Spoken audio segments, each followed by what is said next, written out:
नमोऽस्तुते व्यासविशालबुद्धे फुल्लारविन्दायतपत्रनेत्र येन त्वया भारततैलपूर्णः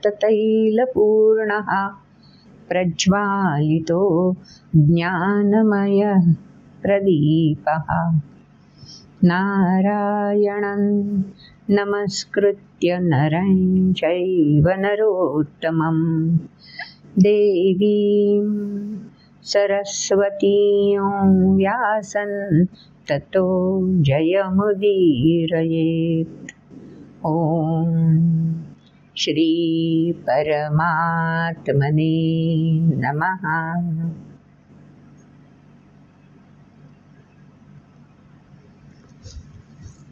पुरुषोत्तम योगाशी आपण आपलं नातं जुळवलं बरं, सलगी केली आणि त्या पुरुषोत्तम योग अध्यायामध्ये आपण लक्षात घेतलं की पुरुष, प्रकृती, पुरुषोत्तम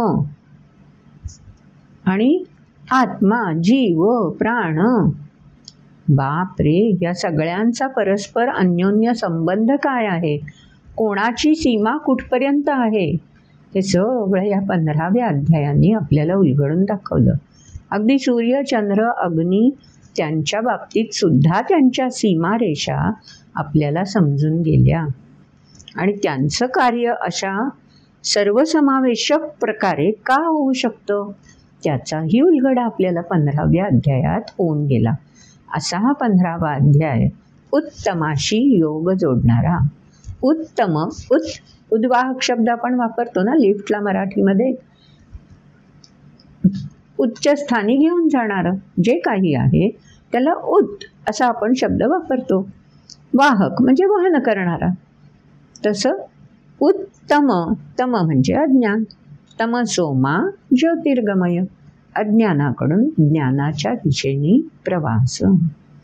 मग 15व्या अध्यायामध्ये आधीच्या 14व्या अध्यायांपर्यंत भगवंतांनी छोटे छोटे टप्पे पार करत अर्जुनाला इथपर्यंत आणलं आणि मग 15व्या अध्यायामध्ये असं काही दालन खुलं केलं की जे पाहिल्यावर अर्जुनाला एकदम फोकस्ड, आजच्या भाषेत म्हणतो ना आपण, एकदम सगळा गाभा स्वच्छ उलगडला. आणि म्हणून असं म्हटलं जातं की 15व्या अध्यायापर्यंत आल्यावर गीतेचा जो गाभा आहे तो सगळा परिप्रकाशित होऊन गेला, परिपूर्णतेने प्रकाशित होऊन गेला. मग पुढचे अध्याय कशा करतायत? हवेत ना पुढचे अध्याय. एखाद्या ग्रंथाला कसं परिशिष्ट असतं, संदर्भ कुठल्या कशाचे घेतलेले आहेत आणि आत्तापर्यंत जे सांगितलं त्यातलं नेमकं काय काय लक्षात ठेवायला हवं आहे किंवा इम्प्लिमेंट करताना काय लक्षात घ्यायचं, उपयोजित करताना कशाशी संदर्भ जोडायचा, हे सगळं कळायला हवं ना. म्हणून अगदी आपण थिसिस काय म्हणूया त्याला, की रिसर्च पेपर, संशोधनाचे पेपर्स वगैरे करतो त्याच्यात सुद्धा परिशिष्ट असतंच ना. तसं ह्या गीता ग्रंथाला सुद्धा 16वा 17वा अध्याय म्हणजे परिशिष्ट आहेत. प्रत्यक्ष वास्तविक व्यावहारिक जगामध्ये कोणत्याही युगामध्ये हे आधीचं सगळं तत्त्वज्ञान, अध्यात्म हे प्रत्यक्ष प्रमाण कसं देतात, व्यावहारिक जीवनाशी हे कसे आपल्याला जोडता येतात ते ह्या परिशिष्टामध्ये सांगून दिलेलं आहे. त्यामुळे अध्याय 16वा आणि अध्याय 17वा हे भगवद्गीतेतले परिशिष्टाचे अध्याय आहेत असं म्हटलं जातं. त्यापैकी आपल्याला 16वा अध्याय आता समजून घ्यायचा आहे. 15व्या अध्यायामध्ये पुरुषोत्तम योग झाला. आता 16व्या अध्यायामध्ये अध्यायाचं नावच एकदम स्वच्छ, सगळी स्पष्ट कल्पना देणारं आहे बरं. अध्यायाचं नाव काय आहे? दैवासुर संपद विभाग योग. नाव मोठं दिसलं, ऐकताना वाटलं, तरी टप्पे केले ना की सोपं आहे. संपद, संपदा, खजिना ओळखीचा शब्द आहे आणि आवडता पण आहे. याच्यात सुद्धा खजिन्याचीच नोंद घेतली आहे. 16व्या अध्यायामध्ये. कारण परिशिष्टात आता 15व्या अध्यायापर्यंत जे खजिन्याचं संचित आपल्यासमोर भगवंतांनी उलगडलं, त्या संचिताचं बायफर्केशन करायचं झालं, वर्गीकरण करायचं झालं, विलगीकरण करायचं झालं, तर कसं करता येईल तेही समजायला हवं ना. नोंद घेताना असंच करावं लागतं ना. अख्खा खजिना समोर आला तर आपण त्यातली हळूहळू वेगवेगळे वर्ग करून त्याची वर्गवारी करतो ना. तसंच या परिशिष्टामध्ये भगवंतांनी अखिल मानवजात जी सृष्टीमध्ये आहे, पूर्ण जगामध्ये, त्या मानव जातीचं वर्गीकरण कशा प्रकारे आणि कशाच्या आधारे होऊ शकतं, आणि ते वर्गीकरण स्टिकफास्ट आहे का लवचिक आहे, एका वर्गातली व्यक्ती दुसऱ्या वर्गामध्ये प्रवेश करू शकते का, या सगळ्याचा उलगडा या 16व्या अध्यायामध्ये भगवंत करणार आहेत. नाव पुन्हा एकदा ऐका. दैवासुर संपद विभाग योग. दैव आणि असुर संपद म्हणजे 2 प्रकारची संपत्ती आहे. मग बघूया दैव म्हणजे कुठली संपत्ती, असुर म्हणजे संपत्ती कुठली. या दोन्ही संपत्ती आपल्याजवळ असतात का, असल्या त्या दोन्ही उपयुक्त आहेत का, कोणती टाकाऊ आहे आणि कोणती जपून ठेवायला हवी आहे, सगळा उलगडा या अध्यायामध्ये आपल्याला मिळणार. पण आधी अध्यायाचे श्लोक ऐकले पाहिजेत. मग सुरुवातीला ऐकूयात श्लोक. ओम श्री परमात्मने नमः. अथ षोडशोऽध्यायः. श्रीभगवानुवाच अभयं सत्त्वसंशुद्धिर्ज्ञानयोगौ व्यवस्थितिः दानन्दमश्च यज्ञश्च स्वाध्यायस्तप आर्जवम् अहिंसा सत्यमक्रोधस्त्यागशान्तिरपैशुनं दयाभूतेष्वलोलुप्त्वं मार्दवं ह्रीरचापलं तेजः क्षमा धृतिः शौचमद्रोहो नातिमानिता भवन्ति सम्पदं दैवीमभिजातस्य भारत दम्भो दर्पोऽभिमानश्च क्रोधः पारुष्यमेव च अज्ञानै चाभिजातस्य पार्थसम्पदमासुरीं दैवी सम्पद्विमोक्षाय निबन्धायासुरीमता मा शुचः सम्पदं दैवीमभिजातोऽसि पाण्डव द्वौ भूतसर्गौ लोकेऽस्मिन् दैव आसुर एव च दैवो विस्तरशः प्रोक्त आसुरं पार्थ मे शृणु प्रवृत्त्यैञ्च निवृत्त्यैञ्च जनान् विदुरासुराः न शौचन्नापि चाचारो न सत्यन्तेषु विद्यते असत्यमप्रतिष्ठन्ते जगदाहुरनीश्वरम् अपरस्परसम्भूतं किमन्यत् कामहैतुकम् एतान् दृष्टिमवष्टभ्य नष्टात्मानोऽल्पबुद्धयः प्रभवन्त्युग्रकर्माणः क्षयाय जगतो हिताः काममाश्रित्य दुष्पूरन् दम्भमानमदान्विताः मोहाद् गृहीत्वा सद्ग्राहान् प्रवर्तन्ते शुचिव्रताः चिन्तामपरिमेयाञ्च प्रलयान्तामुपाश्रिताः कामोपभोगपरमा एतावदिति निश्चिताः आशापाशशतैर्बद्धाः कामक्रोधपरायणाः ईहन्ते कामभोगार्थमन्यायेनार्थसंचयान्. श्लोक ऐकले आपण. पहिल्याच श्लोकांमध्ये लक्षपूर्वक जर ऐकलं असाल तर पहिले 3 श्लोक ऐकतानाच तिसऱ्या श्लोकाच्या शेवटी दैवी शब्द आलेला आहे. म्हणजे दैवासुर संपद विभाग योग ह्या नावामधला जे पहिलं दैव, दैवी हा जो काही शब्द आहे तो ह्या पहिल्या 3 श्लोकांच्या शेवटी आलाय. म्हणजे या 3 श्लोकांमध्ये या दैवाविषयी, दैवीविषयी सांगितलेलं आहे. एवढं तर आपल्या नक्कीच लक्षात आलंय. आता लक्षात घेऊया की काय सांगितलं या दैवीविषयी. शेवटची ओळ जी आहे 3ऱ्या श्लोकातली, ती ओळ तिथे आपण आधी लक्ष देऊया आणि मग हळूहळू आधीच्या ओळींकडे लक्ष देऊया. शेवटच्या ओळीमध्ये काय सांगितलं? भवन्ति संपदं दैवी अभिजातस्य भारत. भारत म्हणजे ज्याला तेजाची ओढ लागलेली आहे. कोणत्याही गोष्टीची आपण तल्लीन केव्हा होतो? एखादा मग्न होऊन आपण काही काळ घालवलेला असेल तर आठवून बघा की त्या कालावधीमध्ये आपण मग्न का झालो, गुंग होऊन का गेलो, तल्लीन होऊन का गेलो, एकाग्र का झालो? भारत. भा म्हणजे तेज. जिथे जिथे प्रभाव किंवा तेज आहे त्या त्या ठिकाणी संपर्क झाला, संबंध आला, संलग्नता आली की आपोआप आपण तल्लीन होऊन जातो. एखादं नृत्य पाहताना आपण तल्लीन होतो का?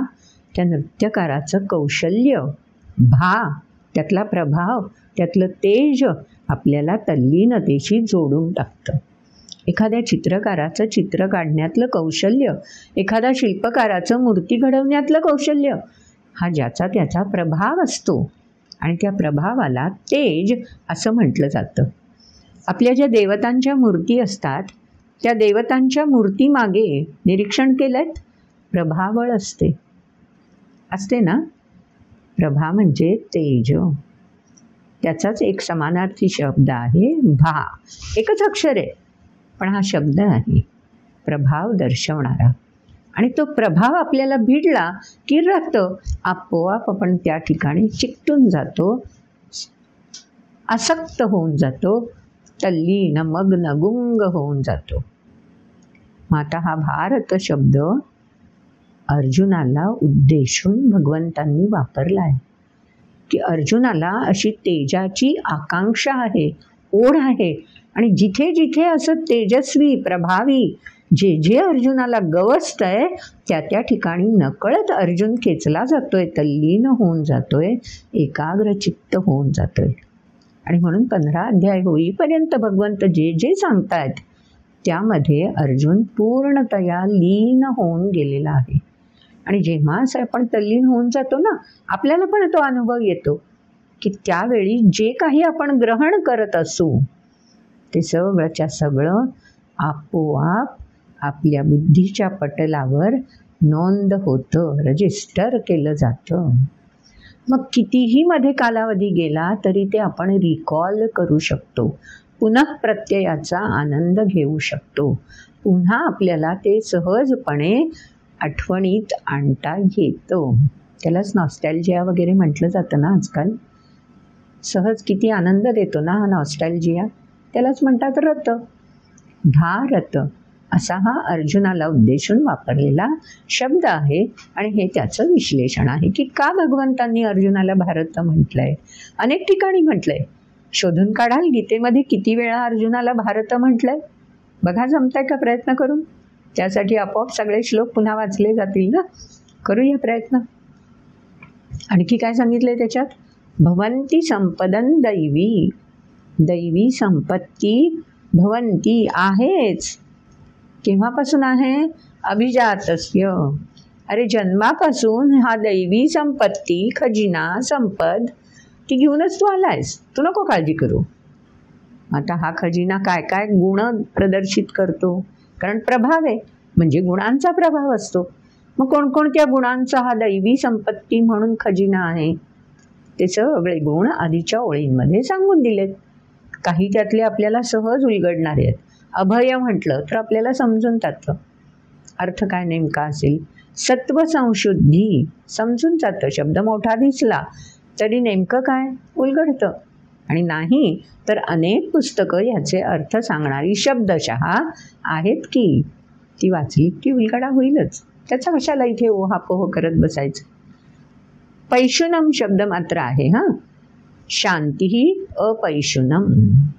अपैशुनम ही दैवी संपत्ती आहे, पैशुनम ही बरोबर विरुद्ध. मग अपैशुनम म्हणजे काय? कठोरता.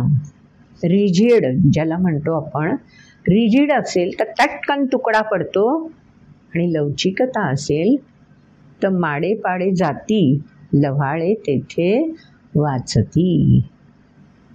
वादळ वारा सुटला तर ताड माड गळून पडतात, पण लव्हाळं जमिनीला भुईला टेकायला येतं, पण पुन्हा वादळाचा जोर कमी झाला की तसंच सक्षमपणे उभं राहू शकतो. अपैशुनम म्हणजे कठोरता. का?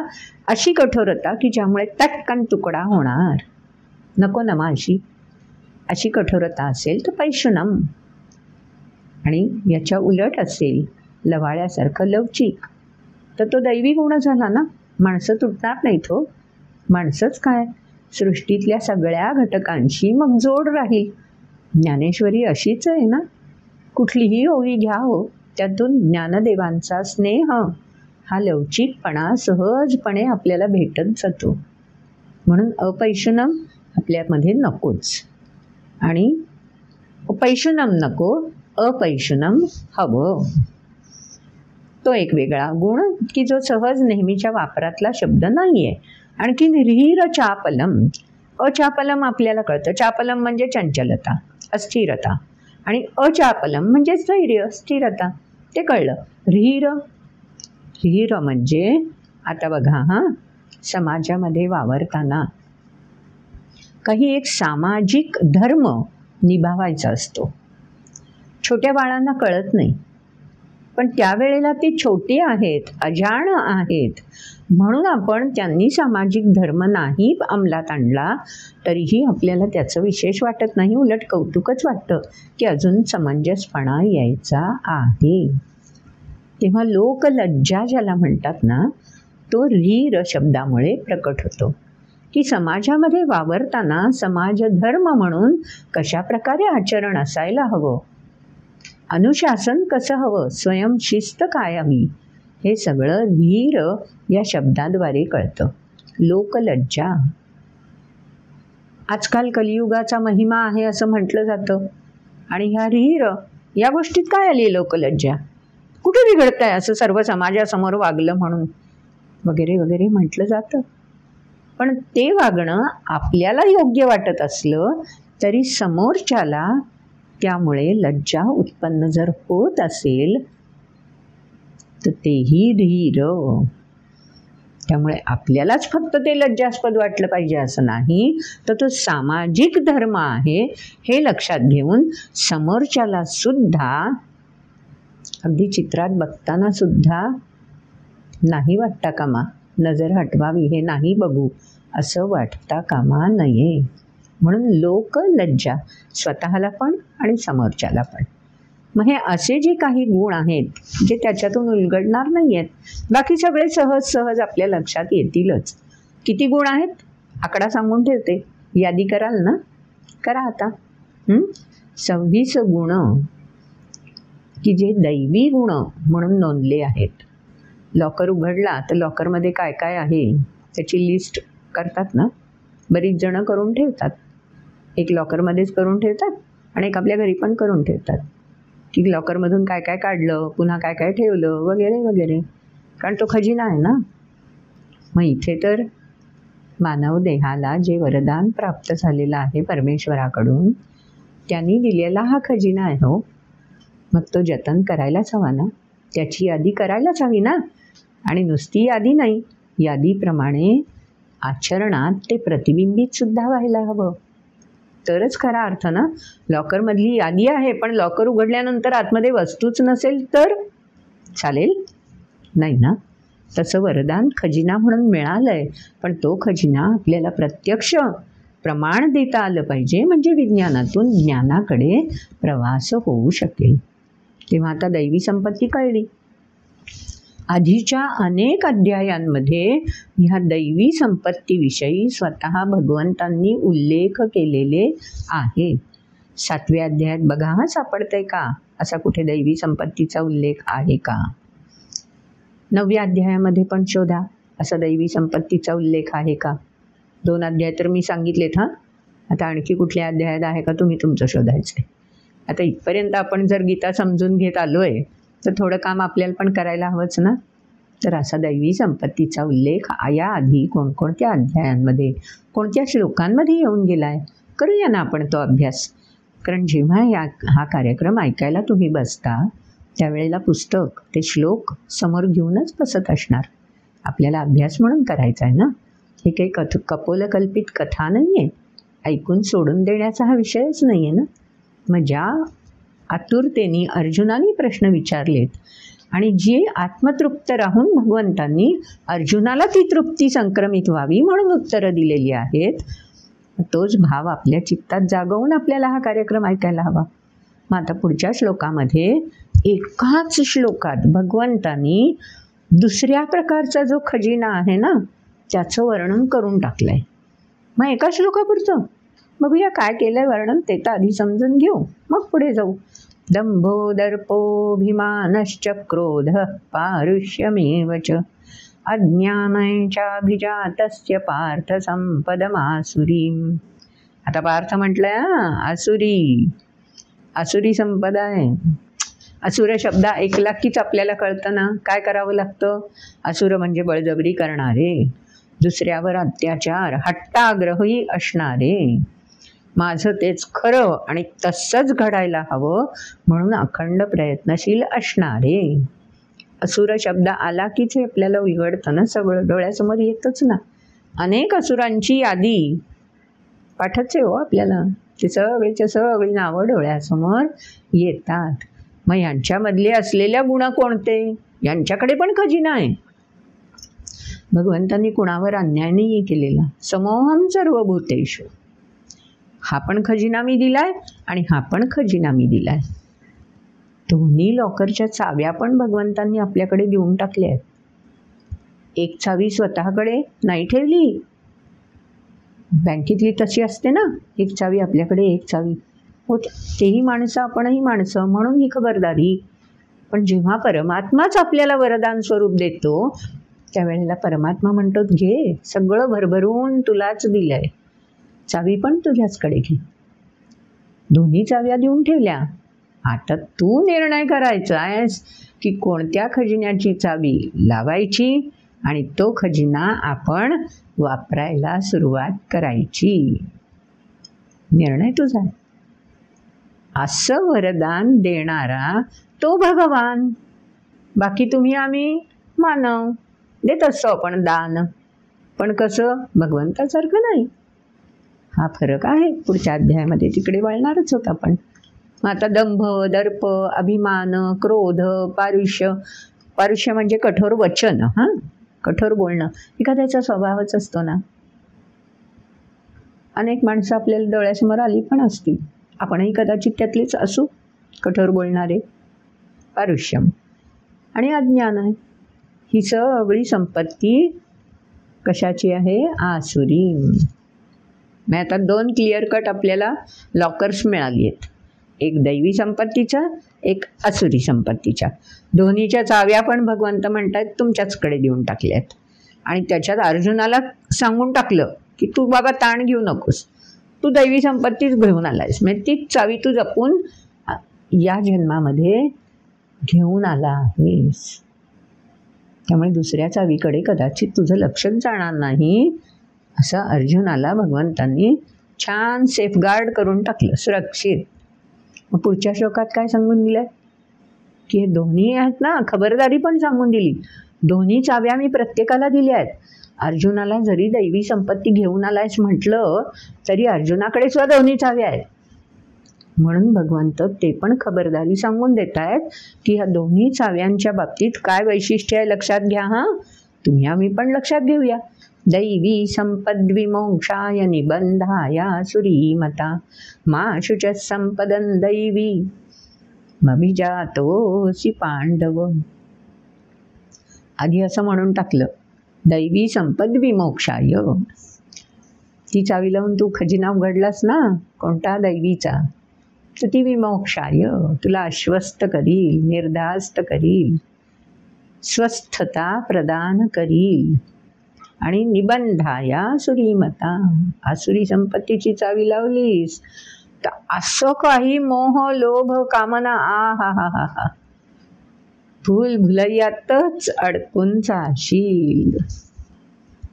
हे घेऊ का ते घेऊ का ते घेऊ, बस गुरफटलेला निबंधाया बंधनात अडकून जाणार. हे दोन्ही विषय क्लिअर केलं भगवंतांनी, स्वच्छ सांगून दिलं. आणि पुन्हा एकदा अर्जुनाला म्हणाले, मा शुचस संपदन, तू मात्र नको रे ताण घेऊस. मा शुचस, तू व्याकुळ होऊच नकोस, कारण तू दैवी संपत्तीच जन्मतः, अध्यात्म स्वभाव वगैरे आलेत ना 8व्या अध्यायात शब्द, तसा तू उपजतच दैवी संपत्तीचा खजिनदार म्हणून ओळखला जात आहेस. ठीक आहे, मग आता दैवी संपत्ती समजली. अर्जुन जर दैवी संपत्तीचा खजिनदार आहेच, त्याच्याकडे जर दैवी संपत्तीच आहे, तर मग आता कोणाचं वर्णन करायला हवं? कारण अर्जुनाविषयी आपण सगळं ऐकलं, वाचलं, समजून घेतलं की आपल्याला दैवी संपत्तीविषयी कळलं, जे आधीच्या अध्यायांमध्ये येऊन गेलं. आता कोणाविषयी कळत नाही आहे, कारण आसुरी संपत्ती नाहीच आहे ना अर्जुनाजवळ, फोकस नाहीच आहे तो. मग आता आपल्याला कशाविषयी समजून घेतलं पाहिजे? आसुरी संपत्ती. न जाणो आपल्याजवळ असली तर आपण थोडी ना अर्जुन आहोतच, कदाचित नसू सुद्धा, कदाचित असू सुद्धा. मग आपल्याला आसुरी संपत्तीविषयी समजून घेतलं पाहिजे. म्हणून आता या अध्यायामध्ये पुढच्या श्लोकांमध्ये भगवंत आसुरी संपत्तीविषयीच आपल्याला खूप सारी माहिती देणार आहेत. त्याच्या आधी भगवंत क्लिअर करतायत की आणखी तिसरा काही खजिना वगैरे वेगळा भाग नाहीच आहे बरं का. आयदर ऑर, एक तर सकारात्मक किंवा नकारात्मक, एक तर पॉझिटिव्ह और निगेटिव्ह. सगळे कलियुगातले हीच वर्णन आहेत ना कलियुगात. पुढच्या श्लोकात तेच सांगून, द्वौ भूत सर्गौ लोकेस्मिन् अस्मिन् लोके या चराचरात. भूत सर्गौ म्हणजे जिथे प्राणी मात्र वावरतात. सध्या संबंध माणसाशी आहे, म्हणून द्वौ दोन प्रकारचीच व्यक्ती ह्या चराचरामध्ये आढळतात. कोणत्या? दैव आणि आसुर. आणि त्यांची काय वैशिष्ट्य आहेत? दैव विस्तरेश प्रोक्त, मी सांगून दिलंय रे दैवीविषयी, आधी बऱ्याच वेळा सांगितलंय, तुला उलगडा झालाच असेल आणि तू त्याच्याशीच कनेक्टेड आहेस ना, त्यामुळे ते बरोबर लक्षात पण राहतं. पण आता आसुरीविषयी ऐक बरं, कारण त्यांचं मी फार वर्णन नाही आहे आधी केलेलं आहे त्यांचं पण वर्णन, पण खूप जास्त नाही आहे केलेलं. ते पण सविस्तर लक्षात घे. कशापासून खबरदारी घ्यायची आहे?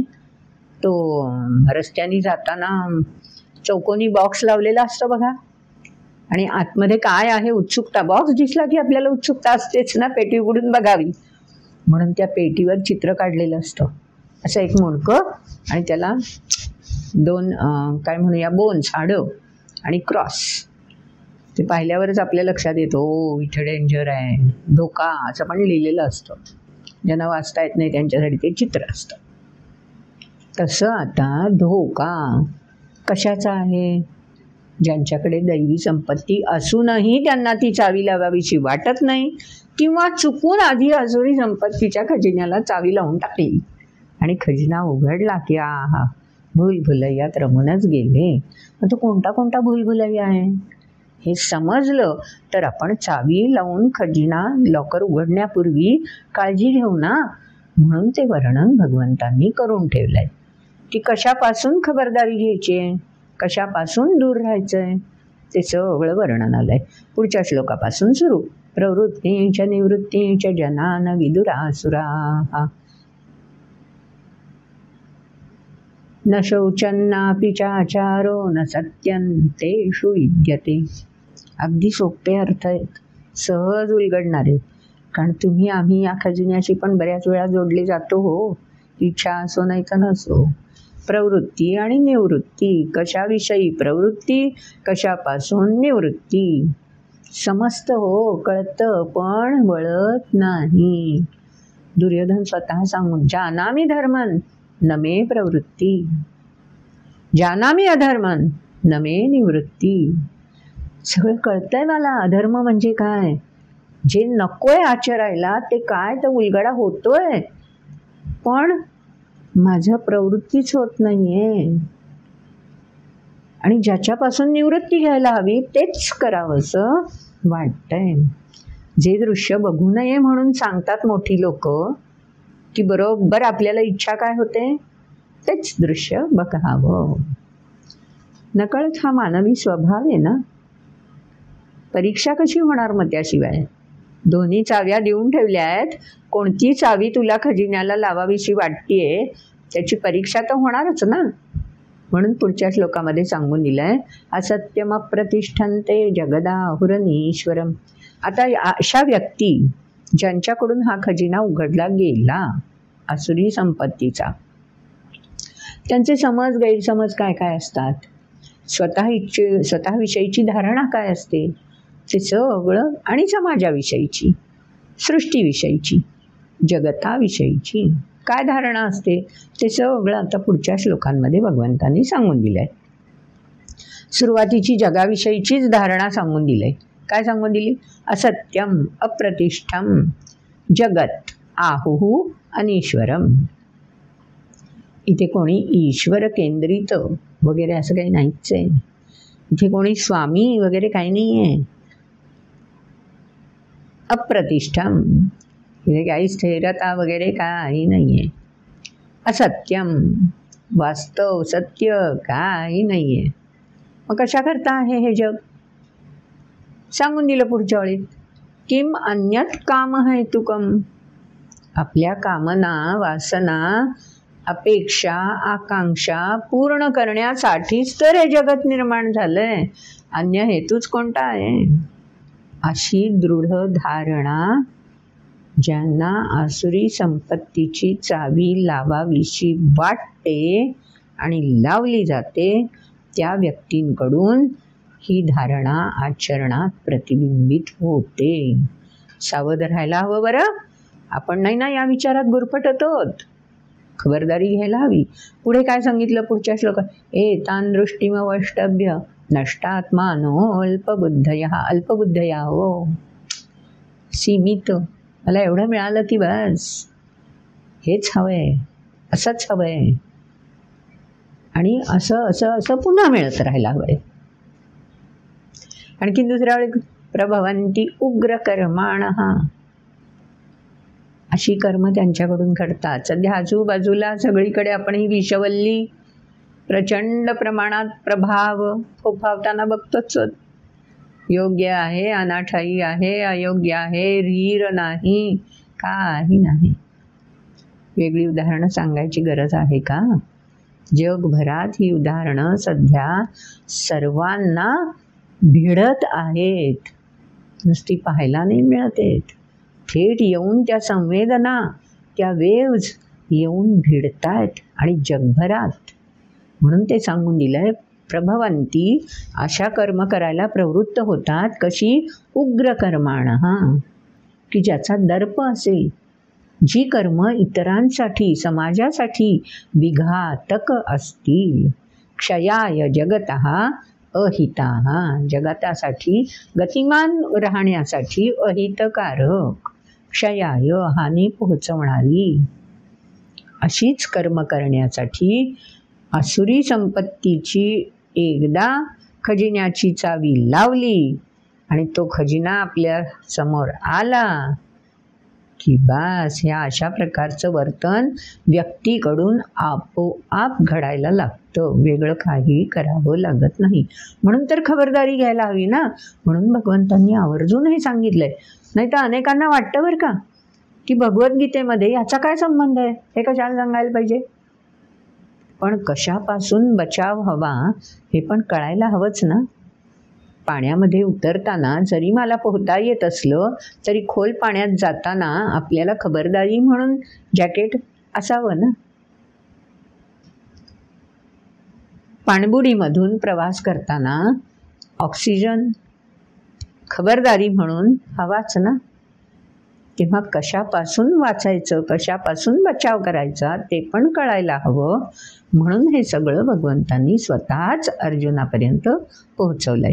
पुढच्या श्लोकात अजून काय सांगून दिलंय? काममाश्रित्य दुष्पूरन् दंभमानमदान्विताः. दंभ, मान, मद सगळे शब्द आधी गेलेत आणि आपल्या तर फार ओळखीचे आहेत हो. दंभ, समाजामध्ये ठिकठिकाणी दुसऱ्यांशी वागताना इतरांचा दंभ आपल्याला प्रत्ययाला येतो, जाणवतो. आपल्याकडूनही तसं वर्तन होत असेल ते मात्र कानाडोळा. कारण आपण परीक्षण करायला जातच नाही ना. स्वाध्याय दैवी संपदेमध्ये आहे बघा हा शब्द, भगवंतांनी सांगून दिलाय. स्वाध्याय करणारी व्यक्ती आसुरी संपत्तीच्या खजिन्यापासून स्वतःला दूर करू शकते. म्हणून आधी दैवी संपत्ती सांगून दिली आहे. यापासून दूर जायचं असेल ना तर ह्यातलं काय काय आवश्यक आहे ते समजून घे. इथे सांगून दिलं, कामम आश्रित्य, वासना, अपेक्षा, आकांक्षा आश्रित्य, त्याच्यातच सगळं लक्ष केंद्रित. दुष्पूरन, कशा आहेत कामना माझ्या सहज पूर्ण न होणाऱ्या. म्हणून मग दंभ, मान, मद यांनी आम्ही वेढले जातो. पूर्ण झाल्या की हे सगळे टपूनच बसलेले असतात घेरा घालायला. येतोच लगेच तो आपोआप. आणि शेवटच्या ओळीत सांगून दिलं, मोहात गृहीत्वा सद्ग्राहान प्रवर्तन्ते शुचिव्रता. शुची म्हणजे पावित्र्य, पण इथे शुची नाही आहे, अवग्रह आहे. अशुची, अवग्रह म्हणजे अक्षर असतं बरं संस्कृतमध्ये. अशुची व्रता, हा व्रत म्हणजे सातत्य, त्यालाच व्रत म्हणतो ना आपण. सातत्याने ध्यास घेऊन केलेलं कर्म अशुची व्रता. मी तेच व्रत घेतलंय, अशुची ही अपवित्रता. कशामुळे? मोहात गृहीत्वा, मोहाला धारण केलं. मी मोह एकदा का माझ्या मनामध्ये ठाण मांडून बसला की जे पवित्र आहे तिकडे मला बळावसच वाटणार नाही. अपवित्र हा पवित्र, तेच पवित्र आहे वाटायला लागेल. म्हणून आमच्या यज्ञांमध्ये, सत्कार्यामध्ये संकल्प करतानाच अशुचीला शुची स्वरूप द्यायला सांगतात. ऐका मुद्दाम मंत्र, त्या मंत्रामध्ये अपवित्र पवित्र हा भवेत. जे जे अशुची आहे त्याचं निर्दालन करायचंय आणि तिथे शुचित्व स्थापन करायचंय. म्हणून निर्दालन कशाचं करायचंय? अशुचित्वाचं निर्दालन करायचंय, व्यक्तीचं नाही. आमचे ज्ञानदेव एवढ्या कोवळ्या वयात सहज भगवंताकडे मागून देतात हो, जे खळांची व्यंकटी सांडो. जे खलं आहेत त्यांची व्यंकटी, ज्यांची ती प्रवृत्ती नाहीशी होऊ दे, त्या व्यक्तींचा नाश नकोय. चौथ्या अध्यायात तेच भगवंतांनी सांगून दिलं ना. व्यक्तींचा नाश होणारच आहे हो, तो करायला भगवंत कशाला हवेत? व्यक्तीचा नाश सृष्टीमध्ये जे जे आहे, व्यक्तीच काय, जे जे आहे ते सगळं नश्वरच आहे. जे जे उपजे ते नाशे, हा सृष्टीचा नियम असे. मग त्याचा नाश करण्यासाठी भगवंतांनी कशाला यायला हवंय? जे आपोआप घडणारच आहे. मग भगवंत कशासाठी येतात? दुष्प्रवृत्तीचा नाश करण्यासाठी, खळांची व्यंकटी सांडण्यासाठी, दूर करण्यासाठी. पण ती दूर झाली तरी कायमची निपात नाही ना, कारण दोन्ही चाव्या भगवंतांनीच देऊन ठेवल्या आहेत वरदान स्वरूप. मग त्यांनीच अवतार घेऊन कार्य करून प्रयत्न केले तरी निर्बीज नाही करून टाकत. निर्बीज करून टाकलं तर सृष्टीचं चलनवलन कसं होईल? मग भगवंताचा संकल्प एकोहम बहुश्याम तो कसा पूर्ततेला जाईल? म्हणून हे सगळं असंच राहिलं पाहिजे. म्हणून निर्बीज नाही करायचं, पण भार मात्र कमी करायचा. ते कार्य अवतार घेतल्यावर भगवंत करतात असं चौथ्या अध्यायात सांगूनच दिलं. आणखीन पुढे या श्लोकांमध्ये आशा पाश शतैर्बद्धा कामक्रोधपरायणा इहन्ते कामभोगार्थमन्यायेनार्थ संचयान. तुमच्या आमच्या भोवती पाश कशाचे आवळले जातात? ह्या कामना का उत्पन्न होतात? दंभ, मान हे सगळे आपल्याला का वेढून बसतात? आशा पाश शतैही बद्धा, बांधून टाकतात हो आशेचे फास. आज नाही मिळालं उद्या मिळेल, उद्या नाही मिळालं परवा मिळेल, असंच करत राहू. हळूहळू होईल जमा. अन्यायेनं अर्थसंचयान. बघतो ना सगळीकडे सध्या किती अवघड काम आहे हो. भ्रष्ट आचार संपवणं सोपी गोष्ट नाही आहे ना, कारण तो बाहेरून संपतच नाही. बाहेरून कसा संपणार? कारण आचार प्रतिबिंबित कुठून होतो? वृत्तीतून. आणि वृत्ती कुठे असते? मन आणि बुद्धीमध्ये, चित्तामध्ये वृत्ती स्थिरावलेली असते. त्या वृत्तीचं खंडन करायला हवं ना.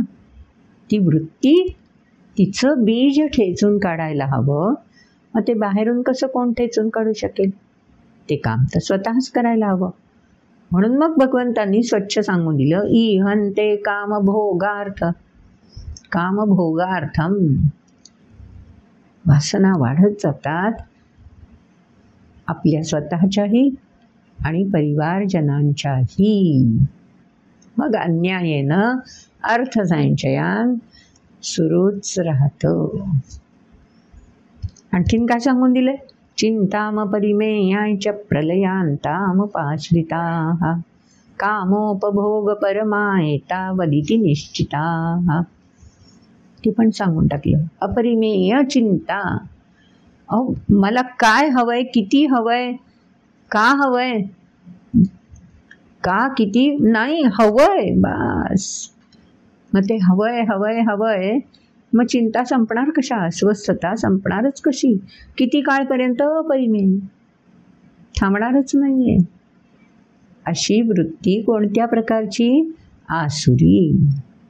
मग ही योग्य आहे का? ही आपल्याला विघातक दिशेने घेऊन जाईल का विधायक विकास घडवून आणेल? प्रत्येकजण स्वतंत्र पारखू शकतो. त्यामुळे ह्या दोन्हीपैकी कोणती चावी उपयोगात आणायची वरदानं मिळालेली असली तरीही तो निर्णय व्यक्तीने करायचा आहे. म्हणून स्वच्छ चित्र दोन्हीचं भगवंतांनी आपल्यासमोर मांडून ठेवलं आहे. आता पुढच्या श्लोकांमध्ये अजून भगवंत काय सांगणार आहेत तेही समजून घ्यायला हवं ना. ऐकूयात पुढचे श्लोक. इदमद्य मया लब्धमिमं प्राप्स्ये मनोरथम् इदमस्तीदमपि मे भविष्यति पुनर्धनम् असौ मया हतः शत्रुर्हनिष्ये चापरानपि ईश्वरोऽहमहं भोगी सिद्धोऽहं बलवान् सुखी आढ्योऽभिजनवानस्मि कोऽन्योऽस्ति सदृशो मया यक्ष्ये दास्यामि मोदिष्य इत्यज्ञानविमोहिताः अनेकचित्तविभ्रान्ता मोहजालसमावृताः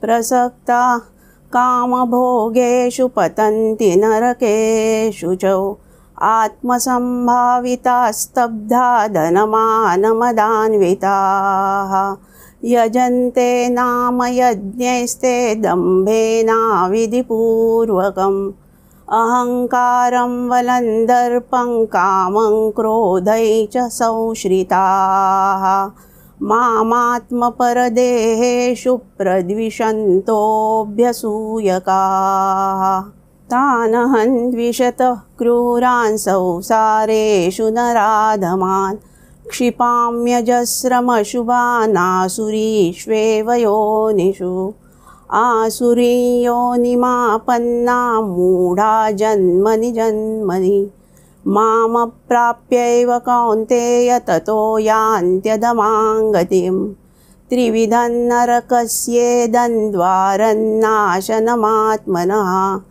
कामः क्रोधस्तथा लोभस्तस्मादेतत्त्रयं त्यजेत् एतैर्विमुक्तः कौन्तेय तमोद्वारैस्त्रिभिर्नरः आचरत्यात्मनः श्रेयस्ततो याति पराङ्गतिं यशास्त्रविधिमुत्सृज्य वर्तते कामकारतः न स सिद्धिमवाप्नोति न सुखं न पराङ्गतिं तस्माच्छास्त्रं प्रमाणन्ते कार्याकार्यौ व्यवस्थितौ ज्ञात्वा शास्त्रविधानोक्तं कर्म कर्तुमिहार्हसि।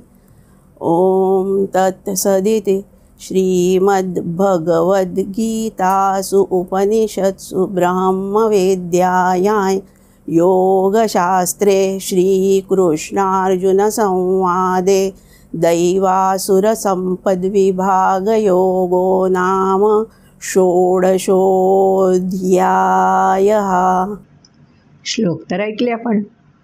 सुरुवातीच्या श्लोकामध्येच भगवंतांनी सांगून टाकलं, इदमद्य मया लब्धमिमं प्राप्स्ये मनोरथम् इदमस्तीदमपि मे भविष्यति पुनर्धनम्.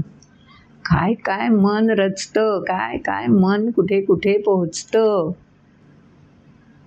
नाही कल्पना करू शकत.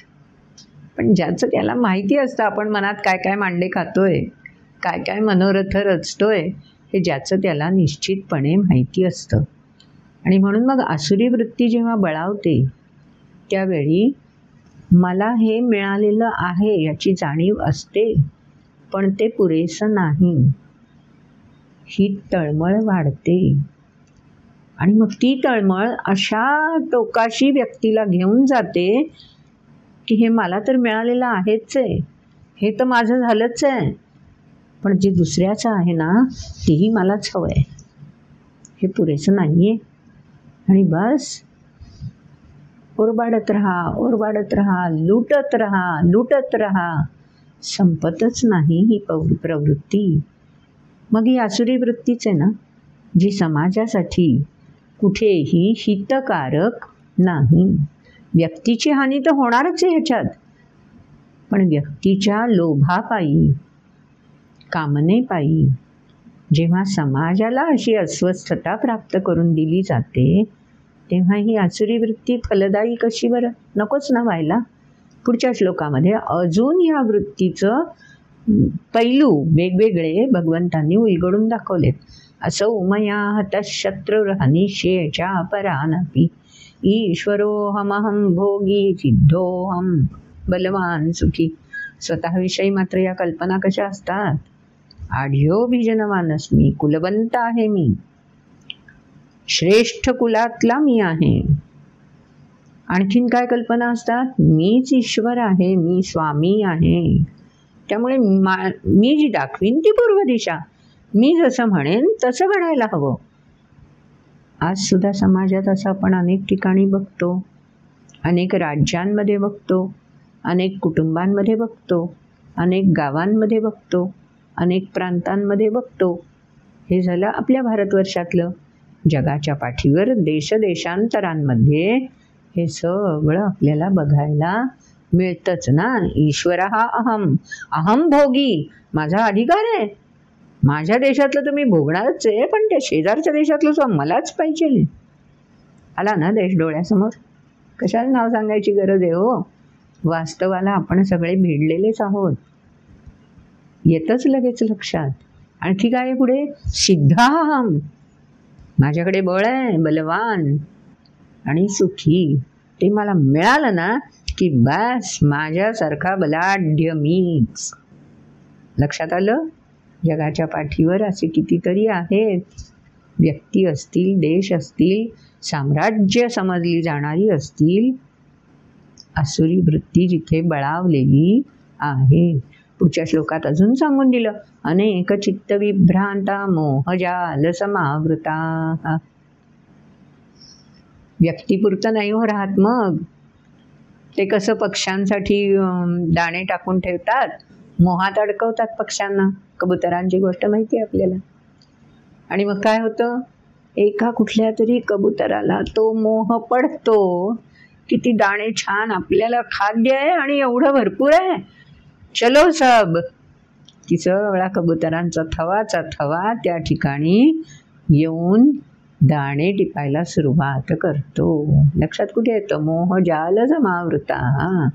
आपण वेड्यात गुरफटतोय हे उलगडतच नाही. इतका तर दाणे टिपायचा मोह आवरता आवरत नाही. हे काय प्रतीक आहे हो, उपमा आहे ही. कबूतर, दाणे, जाळ वगैरे. जाल म्हणजे जाळी. ही सगळी प्रतीक आहेत. तुमच्या आमचं जीवन असंच आहे ना. पुढच्या श्लोकात तेही सांगून दिलं. प्रसक्ता कामभोगेषु पतंती नरकेषु च. अवग्रह म्हणजे अशुचौ, अपवित्र अशा अस्वस्थतेमध्ये अशी व्यक्ती पतंती, स्वतःच गर्तेत जाते. चिखलयुक्त जेव्हा गाळयुक्त जमीन असते तेव्हा कधीतरी आपण थोडासा अनुभव घेतला असाल बघा. त्या गाळयुक्त जमिनीमध्ये आपलं एक पाऊल पडलं ना, तर ते पाऊल दुसरं पाऊल टाकायच्या वेळी केवढी खबरदारी घ्यावी लागते. दुसरं पाऊल टाकायला म्हणून आपण त्या पावलावरती जोर दिला की ते पाऊल गाळात धसत जातं. दुसरं पाऊल टाकलं आणि पहिलं पाऊल बाहेर काढायला गेलो तर गाळ लागल्याशिवाय येतं का बाहेर? घेतलायत ना कधी ना कधीतरी अनुभव. पावसाळ्या ऋतूतच कशाला, एरवी सुद्धा जिथे जिथे गाळयुक्त जमिनीमध्ये असे आपण शिरतो, अनवधानाने म्हणा किंवा अवधान ठेवून. गाळ म्हणजे काय माती चिखलच पाहिजे असं नाही हो. दुनियेत बऱ्याच प्रकारचे वेगवेगळे गाळयुक्त आहेत, जे अशी आपल्याला अडकवून ठेवणारी आणि गाळांनी बरबटवून टाकणारी. तेच सांगून दिलं आहे. प्रसक्ता कामभोगेषु पतंती नरके. अस्वस्थतेच्या गर्तेकडे स्वतःहून व्यक्ती खेचली जाते. पुढच्या श्लोकात सांगून दिलं. हा मोह कशाचा असतो? जगाला दिसायला आत्मसंभाविता स्तब्धा धन मान मदान्विता. धन मान मद यापैकी कशाचाही हा मोह असू शकतो. स्तब्धा म्हणजे घमेंडखोर वृत्ती, आत्मसंभावित अहंता प्रचंड पराकोटीला पोहोचलेली असते आणि त्यामुळे घडतं काय? यजंते नाम यज्ञेस्ते दंभेन अविधिपूर्वकम. यज्ञ संपन्न करतात, क्रिया करत असतात, कृती करत असतात, आचरण करत असतात. समाजाला सुरुवातीला ते भुलवणारंही असतं. आहा हा काय थोर व्यक्ती आहे, बघा बघा बघा वगैरे. पण परिणाम काय होतो? पुढच्या श्लोकात सांगून दिलं. अहंकारं बलं दर्पं कामं क्रोधं संश्रिताः मामात्मपरदेहेषु प्रद्विषन्तोऽभ्यसूयका. पुन्हा आला हा अभ्यसूयका. अभ्यसूयका म्हणजे दुसऱ्याची निंदा करणारा. माझा मान वाढायला हवा असेल, माझा मान उच्चस्थानी विराजमान व्हायला हवा असेल तर दुसरे म्हणजे कसपटाचं मान. अवतीभोवती दिसतं ना चित्र असं आपल्याला. अवतीभोवती कशाला बघायला जायला हवं? आपल्याकडूनही कधीतरी अशा प्रकारचं वर्तन घडू शकतं. ते होऊ नये. क्वचित घडलं तर वेळच्या वेळी दुरुस्त करता यावं म्हणून तर हा अध्याय परिशिष्ट म्हणून वेगळं लक्ष वेधून घेईल अशा ठिकाणी भगवंतांनी घातलाय. बाकीच्या तत्वज्ञान सांगताना नाही ठेवला. हा मुद्दाम परिशिष्टामध्ये की सावध राहा बरं, अखंड असावे सावधान, दक्ष राहायला हवं. का दक्ष राहायला हवं? कशापासून दक्ष राहायला हवं? केव्हा दक्ष राहायला हवं? सगळं या अध्यायामध्ये एकत्रितपणे भगवंतांनी सांगून टाकलं. आणि शेवटच्या 2 श्लोकांमध्ये तर कळस गाठून भगवंतांनी सांगूनच टाकलं. यशास्त्रविधिमुत्सृज्य वर्तते कामकारतः न ससिद्धिमवाप्नोति न सुखं न परांगतिं. जे श्रेष्ठ ध्येय ठेवून ज्यासाठी संकल्पित होऊन तू वाटचाल सुरू केली असशील ना, कोणीही व्यक्ती असेल हो, सुरुवातीला प्रत्येकाला आपली प्रगतीच हवी असते. लहान मूल प्रगतीसाठीच धडपडतं ना आणि प्रगतीच करायला बघत असतं ना. पण काही मुलांचं निरीक्षण केलंय कधी? 2-3 मुलं एका वेळेला अशी धावत धावत जायला लागली, छोटी मुलं, तर काय करतात? एखादं मूल असतं ते दुसऱ्याला असं हाताने मागे ओढतं बघा आणि आपण पुढे जायला बघतो. एखादं मूल असतं ते शेजारच्याकडे बघतच बसतं, कसा पडतं पटापटा. आणि एखादं असतं ते मात्र ध्येयलक्षी होऊन आपला मार्ग आपण चोखाळत राहतो. मग या तिन्हीपैकी शास्त्रविधी कोणता सांगा बरं? शास्त्र म्हणजे विज्ञान आहे. जे कृतीशी जोडलेलं आहे, आचरणाशी जोडलेलं आहे. मग दिलं आहे ना आत्ता उदाहरण, कोणता शास्त्रविधी आहे? शास्त्रविधी म्हणजे कुठल्या ग्रंथामध्ये व्याख्या शोधायला जायची गरज नाही, तत्त्व नाही आहे. व्यावहारिकदृष्ट्या शास्त्र म्हणजे विज्ञान आपल्या आचरणाशी कसं जोडलेलं आहे हे जाणणं आणि त्यानुसार प्रतिबिंबित करणं. हे न करता उत्सृज्य उल्लंघन करत राहिलो, कशा करता? माझ्या इच्छा, माझ्या कामना पूर्ण करायच्या आहेत, असं ज्या व्यक्तीकडून घडेल त्या व्यक्तीला सिद्धी म्हणजे यश, कदाचित लौकिक अर्थाने जनतेला दिसायला यश मिळालं वाटेल सुद्धा हो, पण स्वस्थता गवसेल, समाधान गवसेल, तृप्ती गवसेल नाही. आणखी आणखी आणखी धाव संपणारच नाही. न सिद्धी कशी प्राप्त होणार? न परांगती.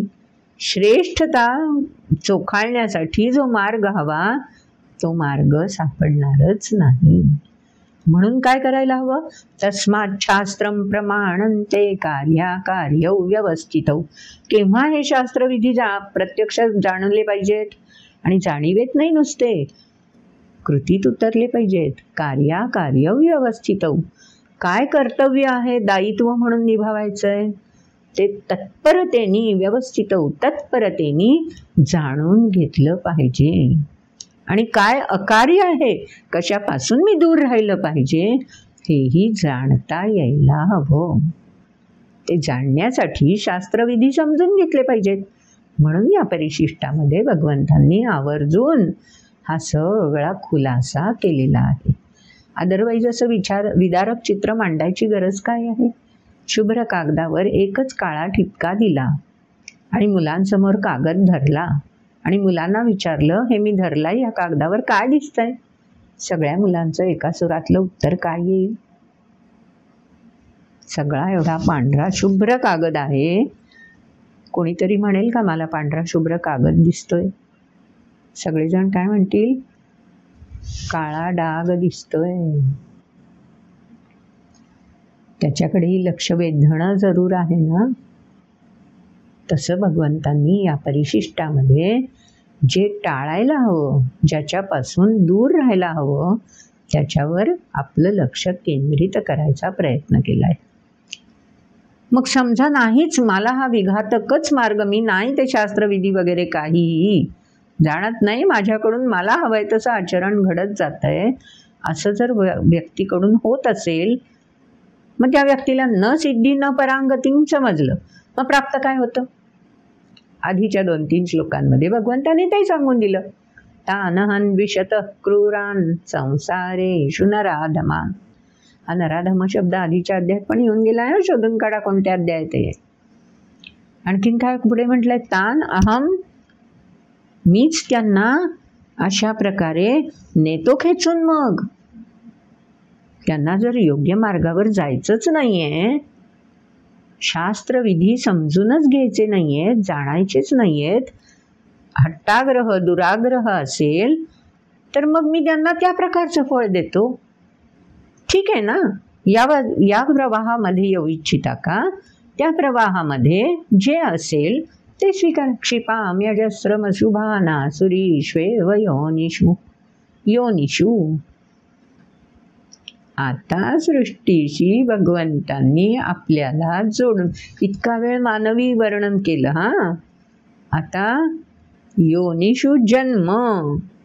कोणत्या योनीमध्ये जन्म मिळणार?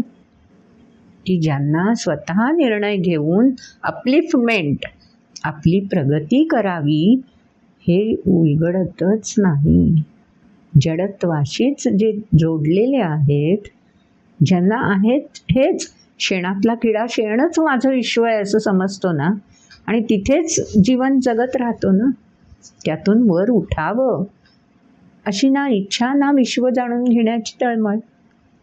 भगवंत सांगून देतात, आसुरी प्रवृत्ती बळावल्या, शास्त्रविधी काय हे जाणून घ्यायची इच्छाच नाही उरली, आणि अशाच प्रकारे मी वागणार असा जर दुराग्रह असेल तर मी ढकलून देतो. क्षिपा मी जा ना, मग जिथे तेच गोड लागेल त्याच ठिकाणी बसून राहा. मूढ योनिषु, असमंजस, अज्ञानी त्याच्यातच मी त्याला ढकलून देतो. किती काळ? अजस्रम.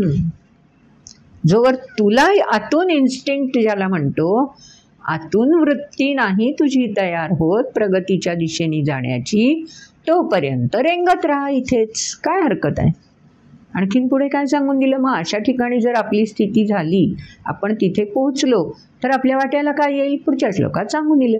आसुरीयोनिमापन्ना मूढा जन्मनी जन्मनी जन्मनी जन्मनी वारंवार. मी एकदा जर का पंढरीच्या वारीला जाऊन आनंदानुभव घेतला, तर पुढल्या वर्षी वारीची ओढ लागतेच ना हो. गीतेच्या अध्यायांमध्ये आपण एकदा असे अर्थानुगामी होऊन रममाण व्हायला लागलो की आणखीन आणखीन उत्सुकता वाढत जातेच ना. जसं हे विधायकच्या बाबतीत आहे, अगदी तसंच विघातकच्या बाबतीत सुद्धा आहे, हे कळावं म्हणून भगवंतांनी सांगून दिलं. आसुरी योनिमापन्ना. एकदा असे जडमूढ योनीमध्ये शिरले ना की जन्मनी जन्मनी तोच प्रवास त्यांचा अथक सुरू राहतो. वारीच की होती पण. आणि मग काय होतं? माम प्राप्य कौंतेय ततो यांत अधमांगती. आणखी खोल खोल खोल गर्तेत जाण्याचाच मार्ग त्यांना सतत तोच नजरेला पडतो. होतो प्रवास त्याच दिशेने. मग हे सगळं का घडतं? याच्यावर मात करायची असेल, किती हो भगवंत दयाळू आहे, कनवाळू आहे, हे सगळं सांगून दिलं. पण ज्या व्यक्तीला अशा स्थितीतून सुद्धा अपलिफ्ट व्हायचं आहे, मला या इथे रेंगाळायचं नाही आहे, मला हा रोंदणारा किडा नाही राहायचं आहे, असं ज्या क्षणी व्यक्तीला वाटायला लागेल, अपिचेत सुदुराचारो भजते माम अनन्य भाग. सांगून दिलं 9व्या अध्यायात. आणखी पण एका अध्यायात भगवंतांनी सांगून दिलं. तसंच इथे सांगून दिलं. ज्या क्षणाला ज्या व्यक्तीला अशी उत्स्फूर्तपणे जाणीव होईल, ती केव्हा होईल? सावधानता बाळगली तर. कशापासून सावधानता बाळगायची आहे? पुढच्या श्लोकात सांगून दिलं. त्रिविधं नरकस्येदन्वारन्नाशनमात्मनः काम क्रोधस्तथा लोभस. 3 दार आहेत जी आपल्याला खेचून घेतात आणि दार ढकलून आत शिरावंसं वाटतंच हो. काम, इच्छा, अशा काही उत्पन्न होतात की चलो देखते हैं अंदर क्या है. मॉलमध्ये गेल्यावर होतं ना असंच. बाहेर सुंदर शोकेसेस सजवून ठेवलेल्या असल्या की दार ढकलून कोण जातं? तिथे पुश म्हणून लिहिलेलं असतं. दारं बंद असतात, आतमध्ये AC चालू असतो. ढकलून जातं कोण? आतून ओढतं दार कोणी आणि या म्हणतं आपल्याला? गरज नाही पडत. का मग आत नाही शिरकाव मिळाला तर क्रोध. आतमध्ये जाऊन काही उपयोगाचं नाही विकत घेऊ शकलो, क्रोध. आणि मग हा क्रोध आवरण्यासाठी मला पुन्हा जेव्हा जायचं तेव्हा मला ते मिळालंच पाहिजे. आत्ता मी नाही घेऊ शकलो, माझी इच्छा अतृप्त राहिली आहे, ती पूर्ण करण्यासाठी लोभ. बस एवढी 3 दारं पुरेशी आहेत. अधमांगतीम नरकस्येदन. सतत अस्वस्थता स्वतःच्या चित्तामध्ये आणि स्वतःच्या संपर्कात असणाऱ्या सर्वांमध्ये नकळत ती संक्रमित केली जाते. म्हणून पुढच्या श्लोकात भगवंतांनी सांगून दिलं. एतैर्विमुक्त कौंतेय तमो द्वारैस्त्रिभिर् नरहा. नरहा म्हणजे सामर्थ्य आहे, प्रत्येकाकडे आहे सामर्थ्य. कशाचं? ह्या 3 दारांपासून परे होण्याचं. एतैर्विमुक्त, ह्यांच्यापासून विमुक्त होण्याचं, त्यांच्या जोखडामध्ये अडकून न पडण्याचं सामर्थ्य नरहा प्रत्येकाकडे आहे. फक्त ते जोखता यायला हवं, परखता यायला हवं आणि प्रमाणित करता यायला हवं. ते जर जमलं, आचरत्यात्मनश्रेयस्ततो याति परांगती. तसं भगवंत अर्धवट सोडून देत नाही हो. सांगून टाकताय की तुला श्रेष्ठ गतीला यायची ज्या क्षणी इच्छा होईल ना, ज्या क्षणी हे बीज उगवायला लागेल ना, बस त्या क्षणी तू यातून मुक्त होऊन बाहेर पडायचा रस्ता शोधशील. बाहेरून नाही कोणी दाखवू शकत, तो तुलाच शोधायचा आहे. आचरती आत्मनः, माझ्याकडे ती क्षमता आहे हा चक्र भेदून बाहेर येण्याची आणि व्यावहारिक दृष्ट्या सिद्ध करण्याची, की मला विघातक प्रवृत्ती नकोय, मला विधायक विकास हवा आहे. असं हे सुंदर परिशिष्ट आहे 16व्या अध्यायातलं दैवासुर संपद विभाग योग या अध्यायामधलं. चला मग आपणही कशाला विघातक नरकस्येदन द्वारन नकोच वाट धरूया. छान विधायक विकासाच्या दिशेने आपणही जात राहू आणि आपल्यासोबत समाजाला, देशाला आणि राष्ट्राला तर न्यायचंच आहे, देशाला तर राष्ट्राला न्यायचंच आहे, पण जगालाही घेऊन जाऊया. आमची सनातन संस्कृती हाच तर संदेश देत आली. कृण्वन्तो विश्वम आर्यम. आर्यम म्हणजे श्रेष्ठ. आर्य हा कोणी समाज वगैरे नाही आहे. आर्यम म्हणजे श्रेष्ठता, विशालता, व्यापकता. त्या दिशेने कृण्वंत हा आम्हाला प्रयत्नशील राहायचा आहे. 16वा अध्याय अशा प्रकारे तिथे जाण्यापासून रोखणारं काय आहे त्याची ओळख आपल्याला करून देणारा आहे. मग पुढच्या अध्यायामध्ये आता भगवंत आणखीन काय सांगणार आहेत जाणून घ्यायचंच आहे. पण आजचा व्हिडिओ इथेच संपन्न करूया. आवडला असला तर लाईक जरूर करा. आपल्याला काही प्रश्न पडत असतील तर कमेंट बॉक्समध्ये जरूर विचारा. आणि शेअर तर आपण करत असालच. आणि सबस्क्राईब केलं आहेत ना? केलं नसाल तर जरूर सबस्क्राईब करा. आणि बेल आयकॉन क्लिक केलात म्हणजे नोटिफिकेशन मिळत राहील. मग जी उत्सुकता आहे पुढचा व्हिडिओ कधी ते समजत राहील. भेटूया. नमस्कार.